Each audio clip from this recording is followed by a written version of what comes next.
He's filling up the water tanks and we discovered that we have a leak. Right there. We have a leak. It's a full tank. It's still leaking, so I'm going to turn the faucets back on because it's running all down here. Our automatic bilge pump kicked on because it's all running in here now. Joys of boating. So we were filling up the water tanks on the boat earlier this year, and as I was filling the center tank below the soap board, it just never got full. It just kept pumping, and then all of a sudden I heard the bilge pump running.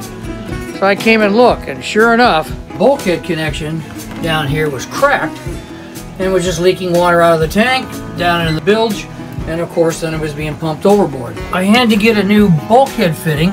Picked it up from Tractor Supply. It's for an irrigation system. Had to drill out the hole larger and installed it, and then got a new elbow.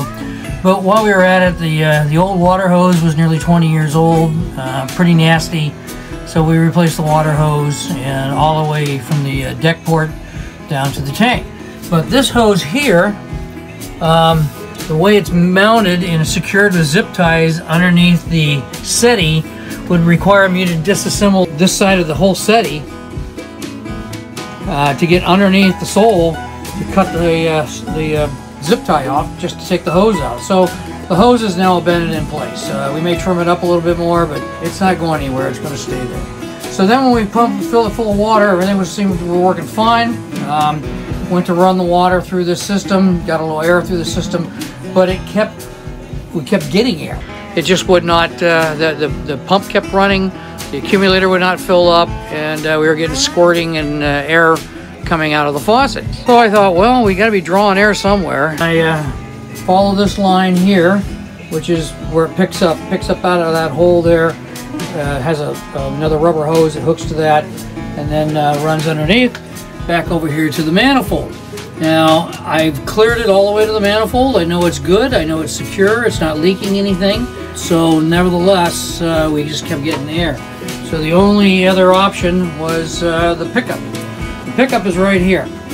It's a tube, screws down in there, screws on, and attached to it was another piece of copper that went like that and went down to the bottom. My assumption was that it was probably leaking somewhere up here because we were drawing water, but we were drawing air also. So I pulled this out. Looks like an old copper piece of tube. What I'm going to try and do, and there's a couple O-rings right here on this fitting. I'm going to take it home. See, I got some PEX at home. See if I can get the PEX to work, and then we're going to come back and try it again. So we'll cut a piece which is proper length, so it'll reach the bottom of the tank. Put it on here, screw this back in, hook a rubber hose back up, and run it to the end of the line. And hopefully that'll solve our air leak problem, and this tank will start working again. There's actually, we hold 150 gallons of water. This is the largest tank I have in the boat, so the tank's fine. It's just somewhere it's sucking air, and that's my assumption, is that it's in there, probably on this old rotting copper tube.